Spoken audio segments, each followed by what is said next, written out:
kesulitan untuk pembersihannya.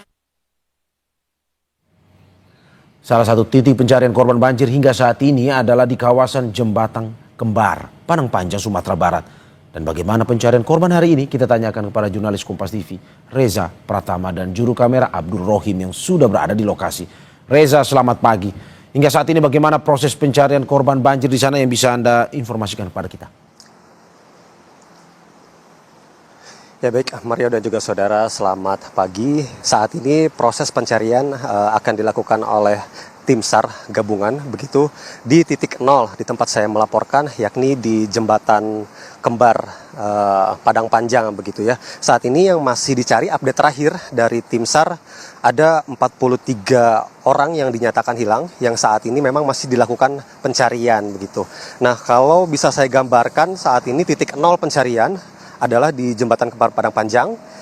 Juru kamera Abdul Rohim akan memperlihatkan bagaimana awal terjadinya banjir bandang pada saat itu ketika cuaca ekstrim, hujan deras turun di kawasan ini. Nah, bisa Anda lihat di yang diperlihatkan oleh juru kamera Abdul Rohim ini adalah bukit yang saat itu banjir bandang terjadi, membawa material bebatuan, kemudian ada potongan kayu yang ukurannya cukup besar, dan juga tentunya debit air yang cukup tinggi membawa tanah dari bukit tersebut. Nah, kondisi ini, banjir bandang ini melewati jalan nasional yang menghubungkan antara Padang Panjang, kemudian ke arah Padang Pariaman, Tanah Datar, dan juga ke sejumlah daerah lainnya. Nah, banjir bandang bisa dibayangkan ini menyapu ke arah jalan nasional. Kemudian di visual yang diperlihatkan, saat itu ada sejumlah warung, kemudian ada musola, dan pada saat kejadian ada warga yang sedang berteduh dari hujan, kemudian banjir bandang menyapu begitu ya, sehingga sejumlah korban yang sedang berteduh di warung dan juga musola ini terbawa arus banjir bandang yang berupa bebatuan, kemudian ada kayu-kayu besar dan juga tanah begitu ya. Nah, saat ini memang pencarian terus dilakukan oleh tim SAR, dan saya akan mengajak Anda untuk berbincang langsung bersama dengan Pak Samsul begitu ya, selaku koordinator pertolongan dan pencarian banjir bandang Padang Panjang. Selamat pagi Pak Samsul. Ya, selamat pagi. Pak, izin Pak, untuk saat ini proses pencarian akan dilakukan seperti apa Pak? Oke, untuk pagi hari ini kita untuk proses pencarian korban yang dinyatakan hilang di banjir bandang Padang Panjang ini, kita membagi tiga sektor pencarian. Karena sektor pencarian kita panjang, kita bagi tiga sektor. Katakanlah titik yang pertama di Jembatan Kembar ini, titik lokasi kejadian, itu kita melakukan penyisiran via sungai, via air, sampai ke daerah Menggamendung, itu sekitaran lebih kurang 5 kilo perjalanan via air. Itu kita turunkan satu tim. Terus yang satu tim berikutnya, tim kedua, itu tim standby. Standby dalam artian mereka memonitoring alat berat yang bekerja di sana. Jadi ada alat kerja di sana. Tim itu yang nanti kalau seandainya ditemukan, dia yang evakuasi. Terus tim yang ketiga kita posisikan di daerah Kayu Tanam, menyisir ke arah hilir sungai, di mana nanti mereka berhentinya, akhir pencariannya akan mereka kabarkan kita. Itu tim rafting, itu khusus untuk tim air, karena mayoritas korban kita yang di Padang Panjang ini banyak yang ditemukan di daerah Kayu Tanam tersebut atau daerah Padang Pariaman. Hingga saat ini mungkin Pak ada berapa orang yang dinyatakan hilang, dan saat ini ada berapa yang sedang dilakukan pencarian Pak Samsul? Oke, untuk yang dinyatakan hilang, ini yang khusus untuk kejadian di sini, itu sekitaran 43 orang lagi sesuai data. Nah, karena data ini tentatif, nanti kalau ada laporan akan bertambah lagi dinyatakan orang hilang. Dan untuk orang yang ditemukan, yang sudah ditemukan dan sudah teridentifikasi oleh DVI Polda Sumbar, itu sebanyak 35 orang. Untuk misalkan nanti ada yang ditemukan Pak dari korban banjir bandang ini, korban tersebut dibawa kemana mungkin Pak Samsul? Jadi kalau untuk evakuasi kita sebenarnya tentatif. Katakanlah begini, kalau seandainya korban ini ditemukan di daerah Kayu Tanam, itu akan kita drop ke Puskesmas Padang Pariaman Kayu Tanam, itu akan ditransfer nanti ke Rumah Sakit Bayangkara Padang. Nah, katakanlah kalau posisi ketemunya dekat dengan Padang Panjang, itu korban itu kita geser atau kita rujuk ke RSUD Padang Panjang. Kalau melihat dari situasi Pak ya, ini kan rute pencarian cukup panjang. Tadi Pak Samsul katakan kurang lebih 5 km pencarian Pak. Kesulitan dari tim SAR sendiri untuk melakukan pencarian korban yang masih belum ditemukan ini apa sih Pak?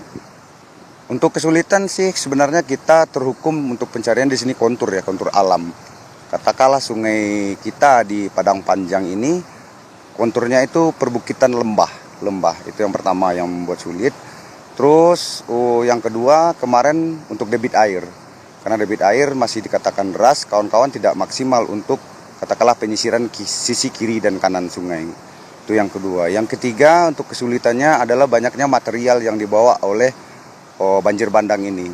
Jadi untuk menemukan korban sepanjang jalan itu banyak material mungkin ditumpukan tertimbun itu berkemungkinan masih ada. Itu yang susah kita. Dan kita perbantukan untuk alat berat pun untuk menuju lokasi tersebut cukup sulit. Mungkin Pak, metode apa lagi mungkin yang akan digunakan oleh tim SAR gabungan ini untuk melakukan pencarian? Apakah rencananya akan bekerja sama dengan Polda Sumbar begitu untuk menerjunkan K9 mungkin seperti apa Pak? Baik, sebenarnya kalau untuk bekerja sama kita sudah dari awal bekerja sama dengan katakanlah mau instansi atau maupun organisasi ya.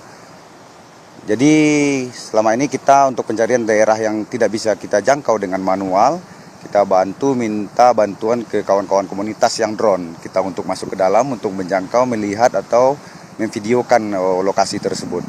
Terus yang kedua, kita juga dibantu dari Polda Sumbar untuk K9-nya melakukan pencarian di daerah Padang Panjang ini. Mudah-mudahan sebentar lagi bergabung dengan kita.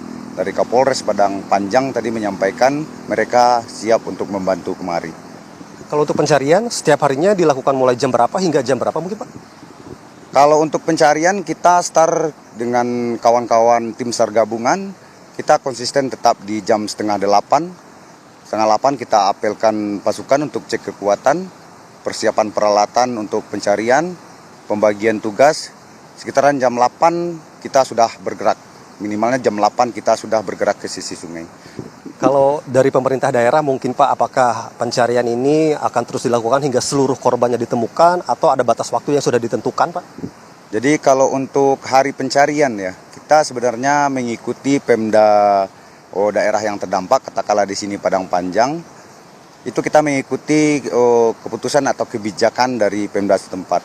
Kita ingin mengikuti, katakanlah seandainya masih ada korban, kalau sesuai dengan SOP kami dari Basarnas, itu sudah melebihi misalnya, kalau Pemda setempat meminta melanjutkan pencarian, kita akan lanjutkan dengan waktu yang ditentukan oleh Pemda setempat. Baik, Pak Samsul, terima kasih waktunya sudah bergabung bersama Kompas TV. Semoga hari ini mendapatkan hasil positif Pak, menemukan korban yang kemungkinan selamat mungkin Pak. Terima kasih Pak Samsul. Baik Mario, tadi disampaikan oleh Pak Samsu bahwa rencananya hari ini K9 gitu ya, atau anjing pelacak ini akan diterjunkan untuk membantu pencarian korban banjir bandang Padang Panjang begitu. Hingga saat ini memang masih ada 43 orang data terakhir dari tim SAR yang saat ini masih dicari. Kemudian ada 36 orang meninggal dunia, itu termasuk warga lokal dan juga warga yang sedang berteduh pada saat terjadi hujan ekstrim tersebut. Sementara itu Mario. Ya Reza, hingga saat ini bagaimana dengan proses di sana? Apa yang menjadi kesulitan tim SAR? Karena terakhir ada kabar bahwa memang tanah sudah mulai mengeras dan ini mempersulit proses pencarian. Dari informasi yang Anda dapatkan di sana, tadi Anda sudah bilang terkait dengan anjing pelacak atau K9 yang akan membantu. Tapi bagaimana dengan kesulitan-kesulitan yang mungkin ditemukan oleh tim SAR di sana? Baik Mario dan juga saudara, tadi seperti yang disampaikan oleh Pak Samsul begitu ya, bahwa salah satu kesulitannya ini adalah rute pencarian yang cukup panjang begitu ya. Rute dari titik nol tempat saya melaporkan ini sejauh 5 km ini, aliran sungai ini cukup panjang, melewati beberapa daerah begitu ya, seperti tanah datar begitu, kemudian Lembah Anai, kemudian hingga ke Padang Pariaman begitu ya. Nah, itulah yang saat ini memang menjadi salah satu kesulitan bagi tim SAR untuk melakukan proses pencarian. Namun tentunya dengan tadi disebutkan atau disampaikan oleh Pak Samsul bahwa anjing pelacak ini akan diterjunkan, mudah-mudahan dengan adanya bantuan dari K9 ini korban bisa ditemukan begitu ya. Dan juga tadi disampaikan bahwa untuk pencarian korban sendiri memang batas waktunya ini akan ditentukan oleh pemerintah daerah.